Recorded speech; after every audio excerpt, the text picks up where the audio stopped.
You guys, so I have a very interesting story this morning, and I'm waiting for Lauren, and I see her pulling up right now. Hi.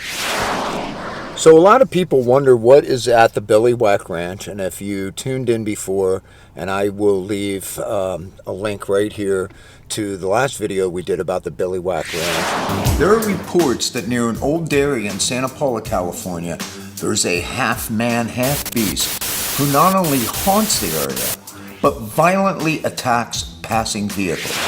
We are going back to Billiwhack, at least to one of the hangars. Kind of got in a little bit of trouble from the current owner saying, we really don't like the idea that you were doing drone footage over our property in our airspace. I try to respect people's privacy, but I mean, I didn't fly down into their living room or something, But the previous owner contacted Lauren and I, Lauren over here, and said, hey, I got some stuff in this hangar, and it's from the Billiwhack Ranch. I need to liquidate it. Do you guys want to come and check it out?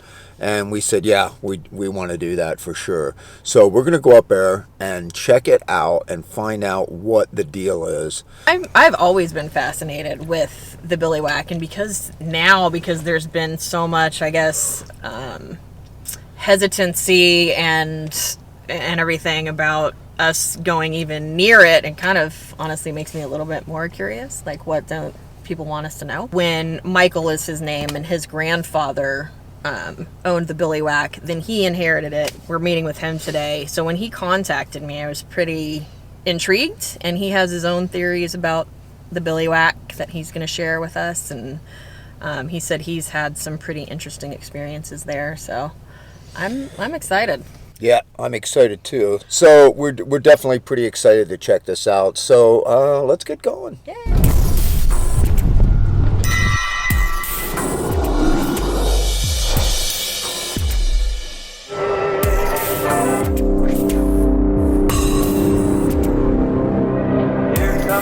All right, we are in Santa Paula now, about ready to pull in. Oh, by the way, Happy Day of the Dead. How do you say it in Spanish?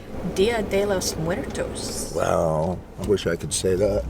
All right, so we're going to meet him at this hangar. It looks like it's right across from us here. Yeah, the green hangar, is that it? Or that one of those two? That's him. Okay, here he is. Want to say hi to the guy?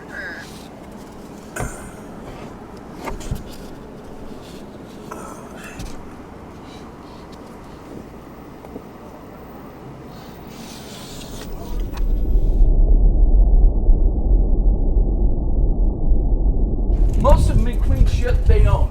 Please go on in. Deanna Maran. Yes, sir, man. Okay, my people are here.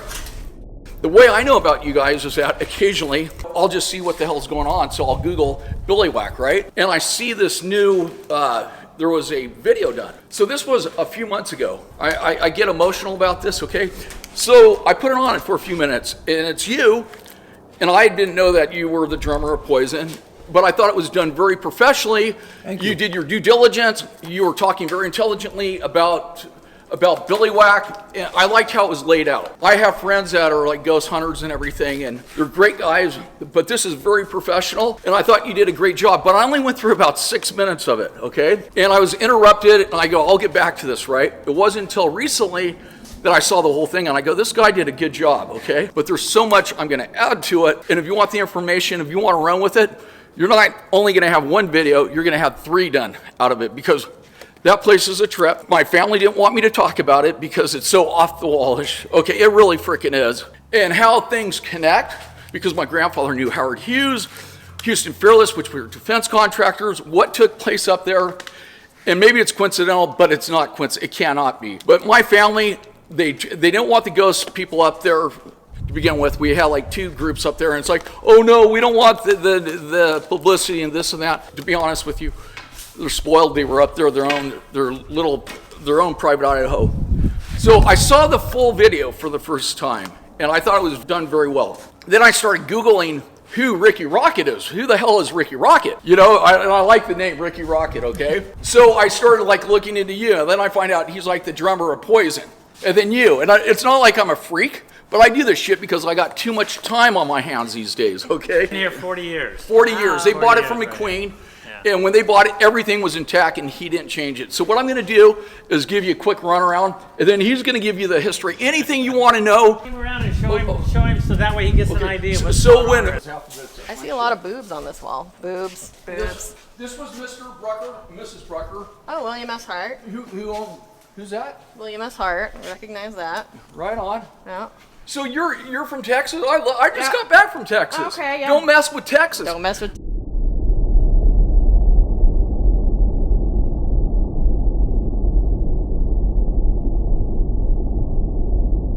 But anyway, I'm bringing you in here, and McQueen, frickin', he spent more time here than his places down in Los Angeles, but he was incognito. That's the workbench.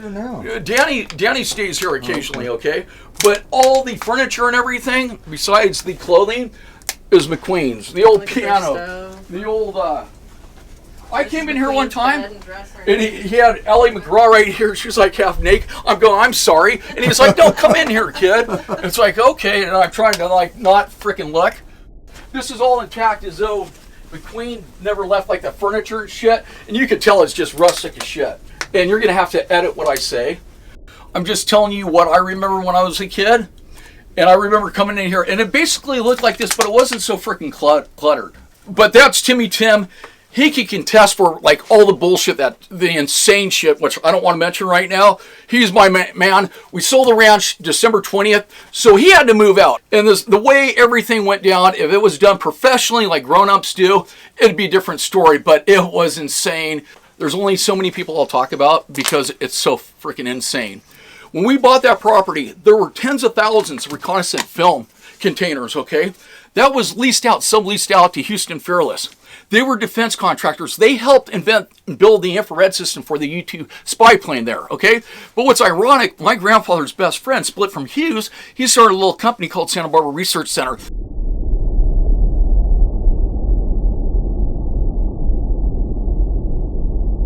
Which was the largest employer in Goleta at that time. They invented like the Sidewinder. They did photo reconnaissance. But how it's connected and everything is so freaking strange. We had Scott Carpenter, the ex-astronaut, up there. We had some people up there where it's so coincidental. And my dad's first cousin was OSS, okay?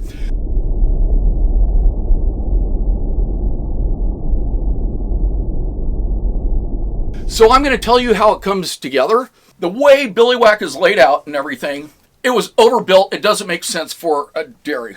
August Rubel doesn't make sense what happened to him. Here you have a guy that goes off at the age of 18. He's in the American Field Service.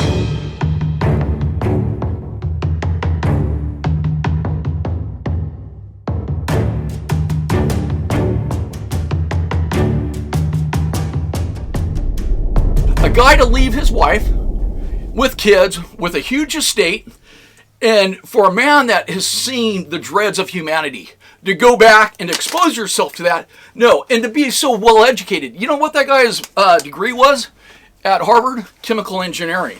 A man of his intellect or whatever, it's like, you're not on the front line, you're telling the grunts what the fuck to do. You're not telling a few, if not a few hundred, you're telling thousands. Doesn't make sense, okay?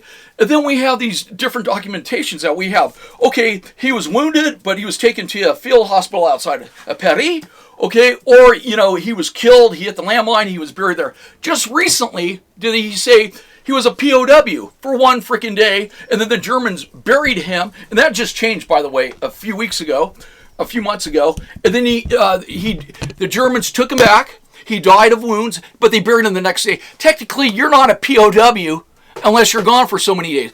Doesn't make sense. I don't buy into it. My two friends that work for Martin Architectural Corporation, which is the largest architectures in probably the United States. I'm going to give you the rundown on this property. Does this make sense for it being used for a dairy? But it was totally overbuilt. It had a hotel on that property, which you guys never saw.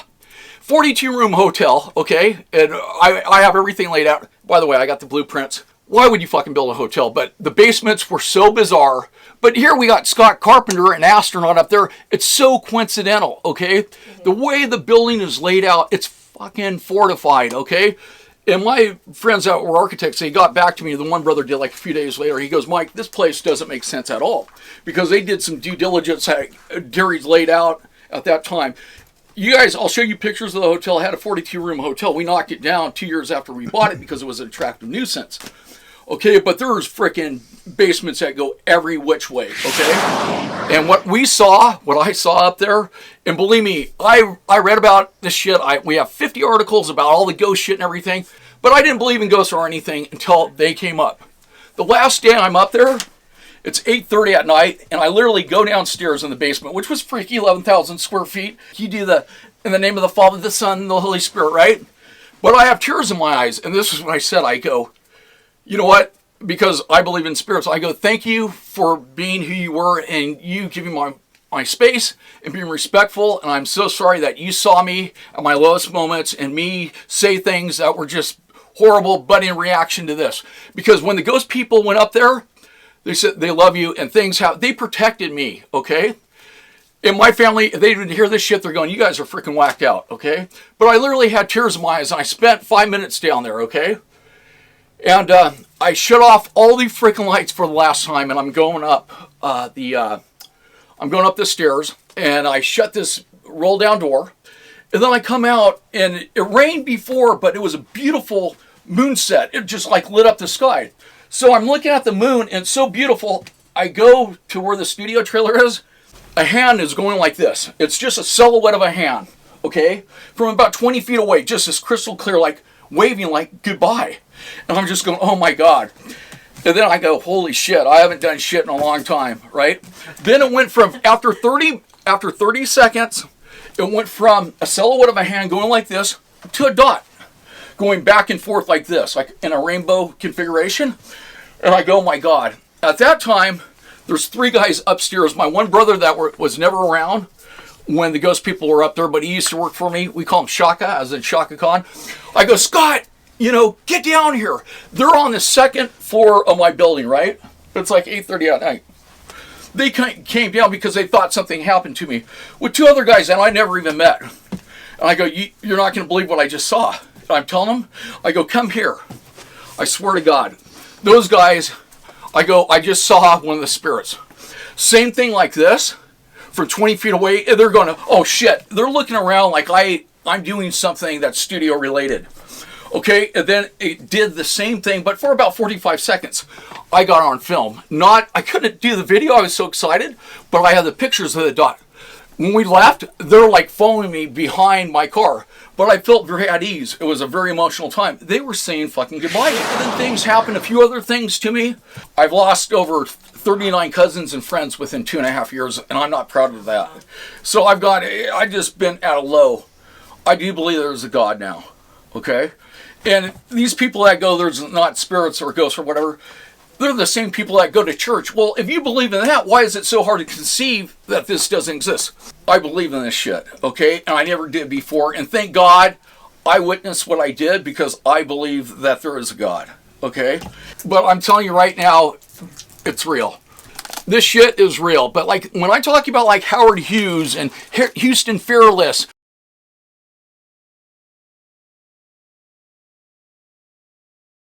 I got documentation to prove it, okay? Where the hell did the Billiwhack Monster thing come from, though? There was something very bizarre that fucking took place there, okay? And it's not coincidental. There's too many things that are way too coincidental. And my buddy, the FBI officer, I ran some shit by him, and he knows I don't bullshit. And he goes, Mike, you're right on. But there's certain things I want him to look into, but I don't know if I'm ready to freaking hear the answer. And now I have half the story because I couldn't get in. You know what I mean? Rikki, you're not going to get in, but listen, this is the good thing.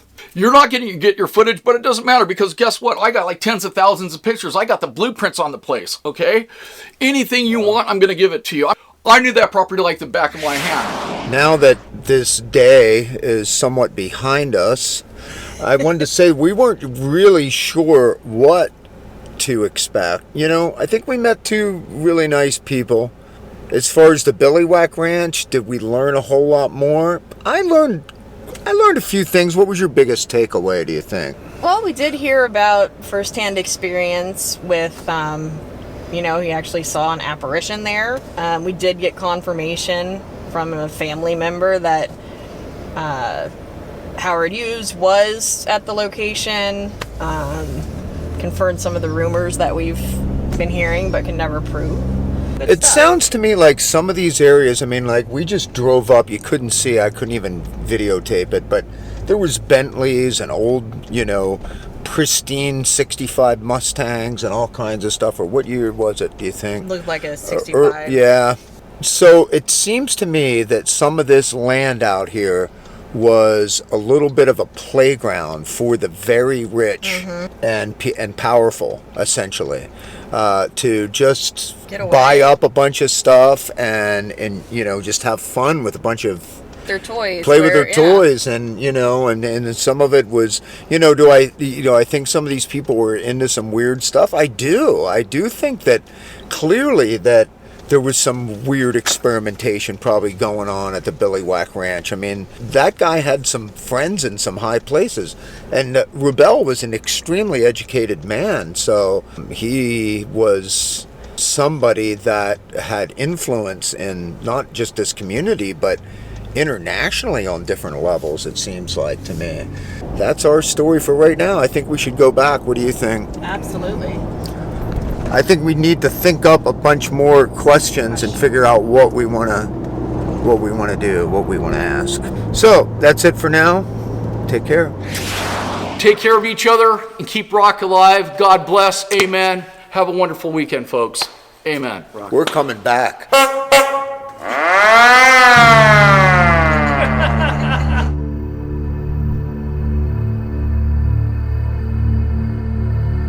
If you like this, please hit the like button. I'd love for you to subscribe. You would do me a great favor. Set your notifications so that when I do upload new videos, you get notified.